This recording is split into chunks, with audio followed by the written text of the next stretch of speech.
everybody. Welcome back to the Latched Mama Podcast. For those of you who are joining us for the first time, the Latched Mama Podcast is for everyone, especially for mothers in the trenches of motherhood. Hi, guys. It's been a while. I've been gone. Yeah. I've been other places, physically, mentally, but I'm back. Lindy carried the team for a little while. Oh, not just me. Well, I collective feel like effort. collective effort, but she 100%. hosted a little bit. How was your intro? Was your intro? I don't think I hit the note. Like The note that it Kennedy had. always gets I mean, bad. Kennedy could probably. It had some enthusiasm that's not normal for me. But I Yeah. don't know if I matched it. I Not did my normal. best.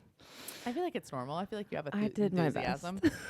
So we're gonna talk a little bit about what I have going on in my world, because I feel like we need to normalize discussions about loss. So this is your quote unquote trigger warning, although I feel like if you were in your childbearing years, this is just part of many people's lives.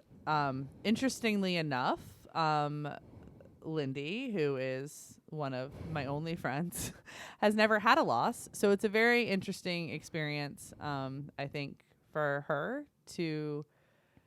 Not that I know of. I don't believe I have. I'm incredibly irregular, but no. I'm going to sit on the side of what can I learn today? And I'm sure there's a lot of women out there with the question, and we see it all the time in our group, all the time. I have a friend. How can I support her? Yeah. Or I just had a baby, but my friend just had a miscarriage. What do I do? How do I say? What do I yeah, not? Exactly. So. You're listening to Latched Mama Podcast. I'm your host, Melissa Wirt, busy mom of 6 and owner of LatchedMama.com. Join us each week as we talk about pregnancy, breastfeeding, postpartum, and all things motherhood. So I guess we can back up a little bit. So Eric and I definitely, if you guys have listened to the other podcasts or after hours or lives or whatever, we were actively preventing pregnancy for the first time in our lives. I ovulated twice in 1 month, and got a nice little positive pregnancy test 2 days before World Breastfeeding Week started, which made it all the more fun to try and process how on earth I ended up pregnant, B was completely 150% emotionally done having babies, was at this beautiful little place where everybody was, knock on wood, currently sleeping through the night. And it was a really beautiful place to land after 6 kids and, you know, A nice literally even number. Yeah. Do you like and your even numbers? Absolutely. I do like my even numbers. And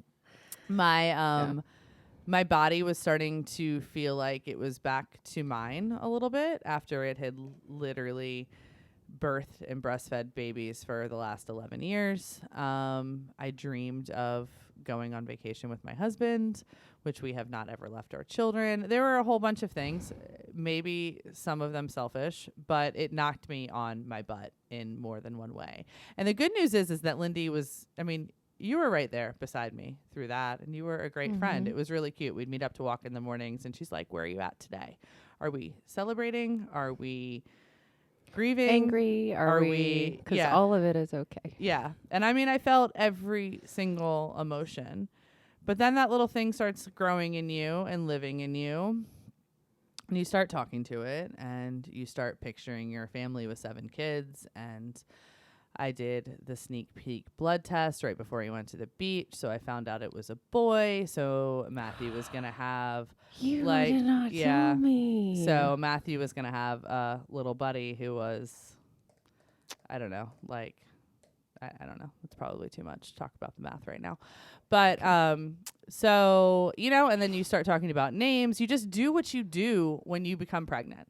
Right. And like I always look at like the posts in the group about like, oh, how do I tell my husband that I'm pregnant? I just took a test. And I always look at the lines on those tests. And there's always this part of me that's like, oh my gosh, like you're celebrating and you are so excited right now. And I have never had that moment. And if you guys have listened to the previous podcasts where I've talked about losses before, our first ever pregnancy was a quote unquote chemical pregnancy. I think I started bleeding at like 4 weeks and 4 days pregnant or something. But I've never had that like true excitement. I test like crazy, even this one where I had no idea if it was going to stick. It was super confusing to me. I kept testing, watched the line get darker. But, you know, you start to talk about it. You start to think about when the baby's going to be born. You start to, you know, drop hints to the kids, which is what I started to do because everybody is dying for another baby, which I think is absolutely crazy. And I would assume as they get to be adults, they will appreciate the fact that, you know, as spread thin as I am right now, I'm not spread thinner. But, you know, it's just, I know what I'm saying, like right now to people who have had losses. It hits you hard because no matter whether you try and protect your heart or not, you can't control the fact that there's something growing inside of you and that it's part of you, and you just have just this natural connection to it. So as much as I fought that connection and as much as I was like, this is not cool, for the first time in my life, I'm actually thinking about myself, and you know, you eventually get, you know, kind of attached to it. So at Friday after 2 weeks at the beach with my kids, I mean, I definitely had some doubts about the pregnancy because I definitely was not sicker. I was not as sick as I was with previous ones. I could eat salad. I could drink coffee. I could eat eggs. Those are, after you've been pregnant 6 times, you know what those trigger foods are. And I could do all of that throughout it all. So I would talk to Eric and I was kind of like, I'm still a little skeptical. And he was kind of team, he loves all the babies. He wants all the babies. But he was also kind of like, your body's done what your body is supposed to do all the times in the past, and it will do it this time, and we'll be fine, and it'll be great. So Friday, we go to pack up the van. It was our anniversary, our 12-year wedding anniversary, and I woke up and I was bleeding. So we drove home 6 hours, and here we are a few days later navigating this thing. And Lindy has been a great friend. But do you want to talk a little bit about what it feels like to be kind of not knowing what to say or wanting to be there but not knowing how to be there? Yeah, I don't really know exactly where to start. I mean,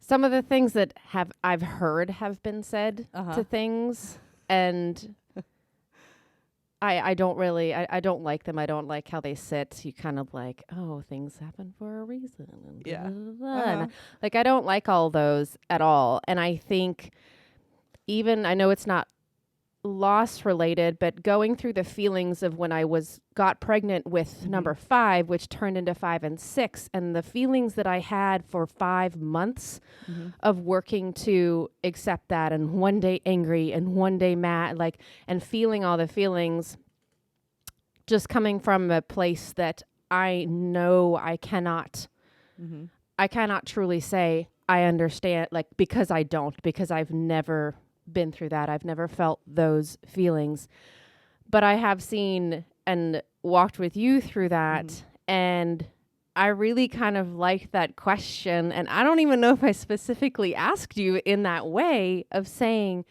where are you today? Yeah. How can I support you today? Yep.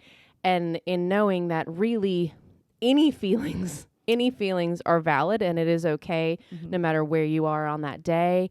And this was even when you were like, I'm pregnant. Yeah. Even that. So I feel like kind of wrapping all those feelings up between that and then kind of going through what you're going through now. I really think asking that question, where are you today, and making sure it's really about validation. 100%.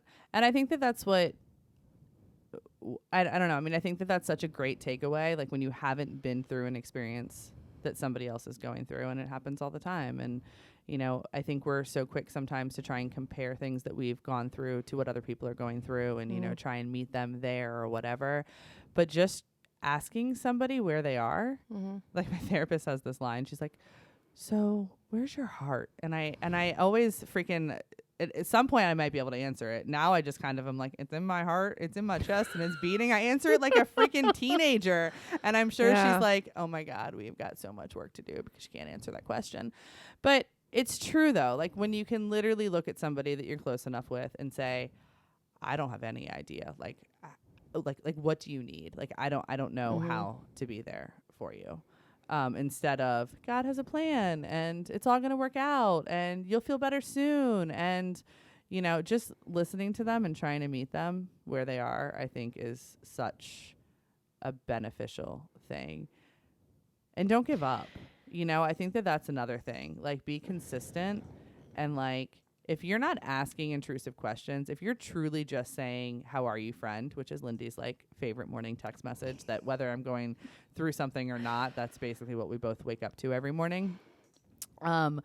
It's just such a nice, open question. And if they don't answer it, that's okay. But just by being there, it means something, you know? Yeah.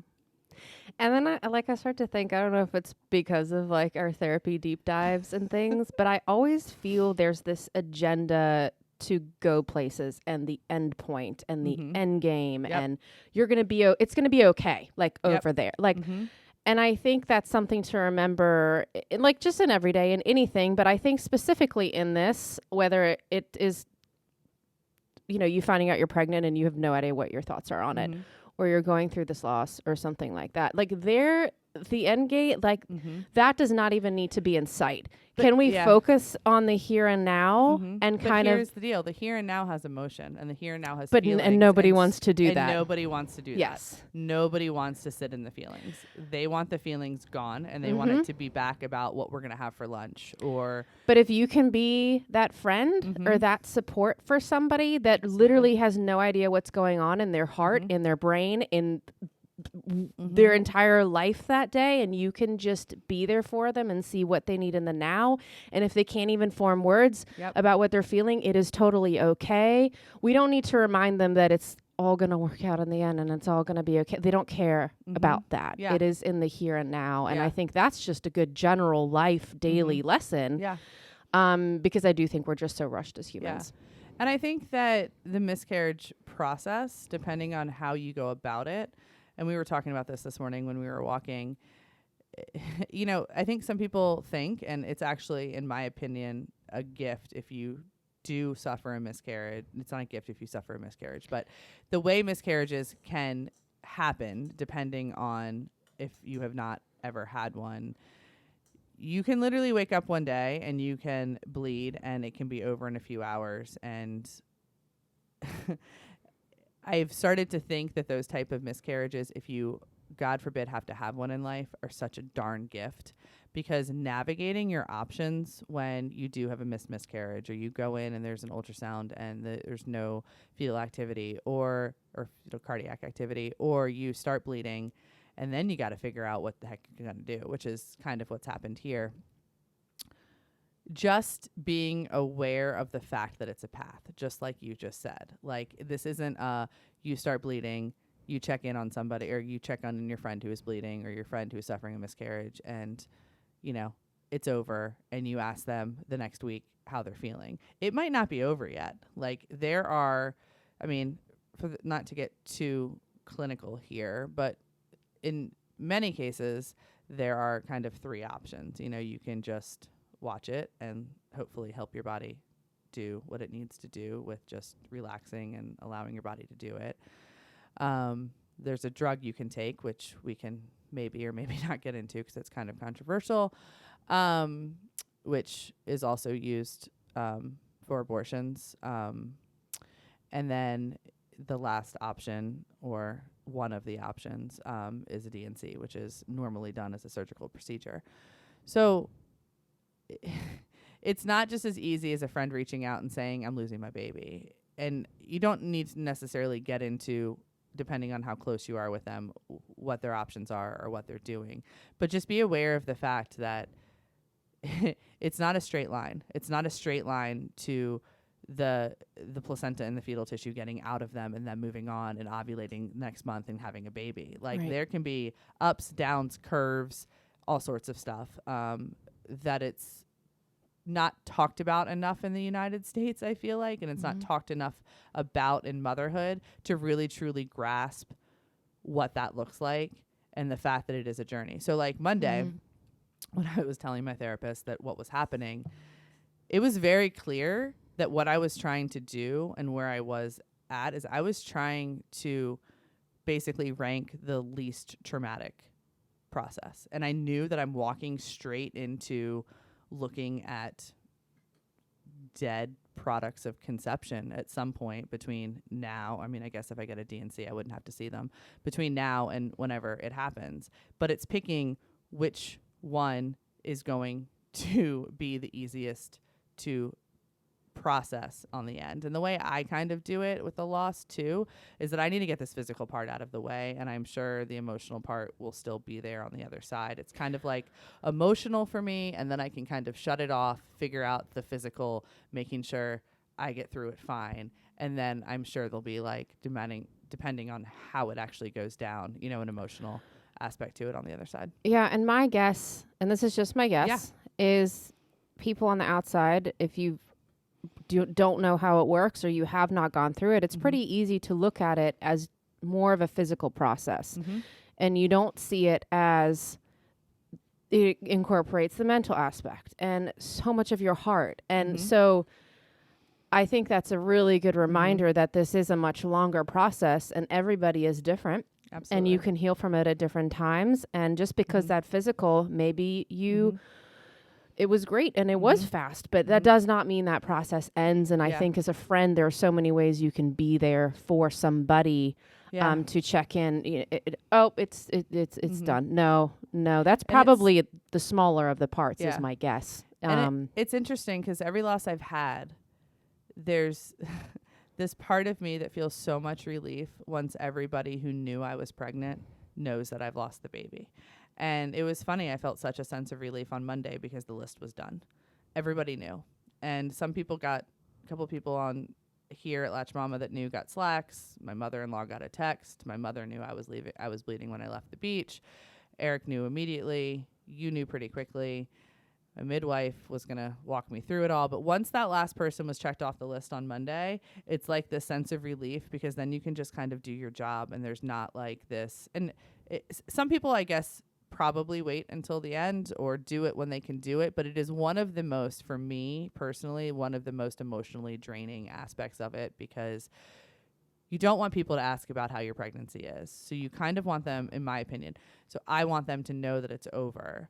But it's opening you up to hearing things that you might not want to hear. Like this was the first time that my mother-in-law... Like during that process. This was the first time that my mother-in-law, who is very religious, very pro-life, very just herself. I love her dearly. She's got the largest heart. I love her. But this was the first time I ever told her about an early pregnancy. And this was the first time I've ever had to tell her about a loss. So I was a little terrified about what I was going to get back in terms of God having a plan and all of this stuff that is just really sometimes hard for me to hear during the process, which I truly believe that we're not necessarily in control of everything that happens and all of that stuff, but it's kind of hard in those moments. But I feel like once I'm through that, it opens up a whole new like relief that nobody's going to text me and ask me how the pregnancy's going or how the baby is. Do you want to talk about that? Yeah, we were walking and no, it was a text. Was it a text? It was a text. It's fine. It's fine. Here's the deal. Wait, what did I do? I need to go find it. Saturday we drove home from the beach on Friday. It's fine. No, it's totally fine. But I think it's important that you talk about because I want to see what I spoke so I can. You're gonna make mistakes when you support people through a loss. Like it's just gonna. You're gonna make mistakes when you try and support people through anything. Like we're all imperfect human beings trying to come together. So Saturday morning, the kids we went straight from coming home Friday night. And Saturday morning they had a swim meet. So Lindy and I were hanging out at the swim meet and I told her that I was bleeding and it was fine and whatever. So Saturday happened, Sunday happened. And then Lindy texted me on Monday morning. She said, "Is it how are you and the baby or how is the baby?" It's fine. It's fine. It is totally fine. I was wondering, I don't try to read too much into the text, but yeah, your response should have told me something. It's fine. I'm sorry. It's fine, but I think it's important. What did you say? I said any update on baby. Okay, and then what did I say back? You said, the dead one inside of me that needs to come out? No. That was a It's fail fine. as a friend. No, it was no. But here's the deal: there was an attempt as a friend, and I know, but what that's should have matters. changed is that I No, I hey, make you know mistakes, what? but you know what? That 100%. emphasis should have been on you and not. It's fine. It's okay. But the then we only had the reason- conversations walking.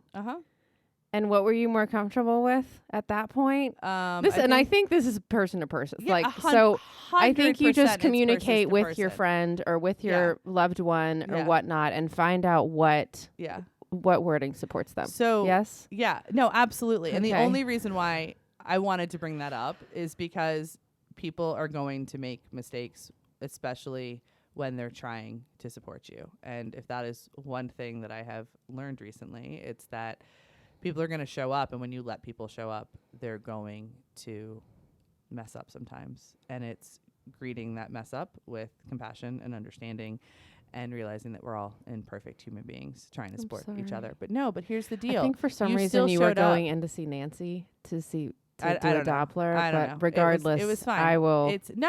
And I don't call you out to make you feel bad. I call you out just to, the highlight, I think, of this is that literally pulled the rug out from underneath me when I read it. But here's the deal. We talked about it, and you're still here, and you love me, and there was no doubt in my mind that was just you trying to be supportive. You know, like there's I'm not really like sorry, drama. friend. It's Can you fine. accept my apology? Absolutely. I love you. But I don't know. I don't know what else there is to say other than I have really, really strong thoughts on the fact that we need to be really careful, and this is not going to go down like a Roe v. Wade conversation, but I think we have to be extremely careful about the fact that we need to make sure that women have options when it comes to themselves and how to care for their bodies when they're going through something like this. And I had this like really moment of just like kind of overwhelming kind of compassion for what's happening in the nation. Last night I decided with my midwife, who has literally walked into my house 5 times and without a shred of doubt or put any sort of fear in me has helped me have 5 babies. She called me last night or yesterday afternoon, and we talked, and she was like, you're far enough along in this pregnancy that I don't feel comfortable with you riding this out any longer. I really truly think we need to, introduce some cytotec. So your uterus basically contracts strongly enough that it gets that placenta out in one piece instead of the placenta shredding, and the potential of, continuing bleeding. Which was really scary for me to hear because there's never been a moment in our relationship where she has ever recommended any sort of intervention at all. I mean, not even like a Pitocin shot after I deliver a baby because I'm bleeding too much. So it was a lot for me to take in, and it was a lot for me to process relatively quickly because I was pretty confident in my ability to let my body do what it needed to do. But she had a really good, honest conversation about the science behind it and truly had me come to terms with the fact that it was an 11-week pregnancy and that there is substantial placental tissue to pass at some point. So I went to go get the cytotec, which for those of you who don't know also can be paired with a second drug and is used for early abortion as well. And it also, I believe, can be used on its own as abortion. And it's under debate in a lot of the country at this point. And I don't know whether there's a risk of it going away completely, even with medical use and no, fetal cardiac activity or whatever. I haven't dug into it enough. Maybe I will on the other side of this, but it's not the time or the place. But the idea that it's under such debate, I walked into Publix in Virginia where abortions are completely still legal. And the pharmacist looked at me and she was like, this drug is out of stock. And I kind of looked at her and I knew that I could get it. I knew that I had other places that I could get said drug, and I knew I was going to be okay. But in that moment, I was like holding like 24 chicken tenders because Publix has like the best chicken tenders ever, although looking at them made me want to vomit at the moment. And mac and cheese for my kids, and then I had coconut water and cookie dough for myself, which was going to be my dinner. And I looked at her and I just started crying, and she started crying. And it was just like this moment of like true compassion for the fact that I was exhausted. I needed this to be over. I was terrified. I was scared. I literally just wanted her to hand me a prescription and to go home and to have my body do what it needed to do so we could get through this actual aspect of it and I could grieve and it could be over. And she just kind of looked at me and she's like, I'm going to keep calling. Hang tight. It took us a really, really long time. And it got to the point where somebody could fill it, but they couldn't fill it last night. Needless to say, I got the drug and it didn't technically work yet. We still have time. But it's just crazy to me that like a miscarriage is such a hard thing to navigate. And the idea that we may potentially in the future be taking options off of the table for women to be informed with their own care and to make these decisions in a way that is the least traumatic for them is really, really hard for me. And I think that it was just this moment of just being exhausted. And my brain literally went to so many states in the nation where I don't know if you can walk into a pharmacy right now and get it. And what does that mean? Is it out of stock because there's an aftermarket for it now? Is it out of stock because they're making less? I have no idea. Is it just out of stock because it's out of stock and she wasn't calling the right places? Who knows? But in that moment, I was like, if anybody ever knew how terrible it is to literally take a medicine and stick it inside of you and know that you are literally asking your body to expel something that was wanted and was loved, it's like the most terrible mind fuck ever. Sorry, I don't mean to say that word on the podcast, but it's a journey. It is for sure a journey. And to have any sort of obstacle for any woman in in the United States to get a drug that is literally being given to make sure she doesn't bleed out on her bathroom floor because she wants to do this in the privacy and the security and the safety of her own house is really, really hard for me. So I know you haven't been through it, but it's just, it's hard for me that we're asked so much of as women in the United States, so much without support, without paid leave, without government support for childcare or adequate wages. And then we're asked to have babies, and then we're asked to manage this process with, I mean, I have wonderful support, but with obstacles being put in our way is just fascinating to me. Yeah, it leaves me like completely speechless, to be honest. It doesn't leave me like emotionless. I feel all the things listening to your story. And when you told me that, I just had this vivid picture. And like you said, you have the support, you have the means, you have the money to get the prescription, you have all this, but not everybody does. Yeah. And that was just such a vivid picture in my mind. And I don't think I will ever forget that story. That's the thing. I don't even know what to say other than. In that case, of course, I'm going to say that the tears were dramatic on my part. I'm sure somebody who says that all of my feelings are valid would probably say that it was just the day and the speed of things and just the fact that I thought I was going to be able to do it by myself and then I wasn't.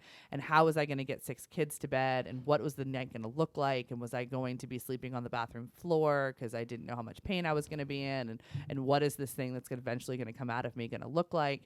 You know, I mean, there were so many emotions. But in that moment when she told me the drug wasn't available, I felt such a connection to all of the women who have made a decision with their care provider about what is the best course of action and haven't been able to get it immediately or have had roadblocks put in their way or have had to travel to a different state or something like that. And this is not taking a stance on abortion. What I'm taking a stance on is the fact that a woman and her care provider need to be able to make decisions without obstacles in their way. And mine wasn't an obstacle. Mine was just a Publix pharmacy being sold out of a particular drug that I needed. And there were 1.5 million pharmacies around, and I was going to find it last night and it was going to be okay. But holy moly, in that moment, you throw any sort of obstacle in the way. You could have told me that they were out of mac and cheese and I would have had to figure out another side for my kids who just want mac and cheese and chicken tenders for the rest of their life, and I probably would have cried. But it was really, truly kind of like a human moment that I think that we need to remember how much more we need to support women, because holy moly, this stuff isn't easy. I mean, we're being asked to like navigate life and death situations all of the time, and with such terrible mortality rates. And it's just, it's I don't know. It's just crazy to me. And some of these things, they're, it's not like, oh, we can just wait. We can just wait a couple weeks and get into my doctor. It's not, or whoever you see. But these are quick things that need to happen for the care of somebody. And I think about us as moms who don't often take care of ourselves. We don't. Like, our medical things are honestly put aside. Absolutely. Put aside. And so when you finally do in that moment, I need to take care of me, and you're hit with roadblocks. And now I am choosing to take care of myself, and I 100% need to take care of me right now, and I can't. And it was kind of this crazy moment yesterday where I realized I had to make a decision. And like, I had to make a decision about myself, and there was no way possible to navigate last night without putting myself and my needs first. And I literally had to do it to make sure that I survived this process. Right. It was literally such a crazy mind upside down change, where these little human beings who come first 99.9999999% of the time had to come second last night. Right. And like, thank God I have an absolutely amazing husband who was almost in tears too, because he was scared, and he was just kind of like, you need to do whatever, your midwife needs, says you need to do. Everything is going to be fine. I'm going to get the kids to bed. It's going to be all right. But I know the women who don't have that. Yeah. What about the women who are going through this but have to get back to work because they don't have an employer who understands, or a safe work environment where they can talk about it? Like, this stuff happens.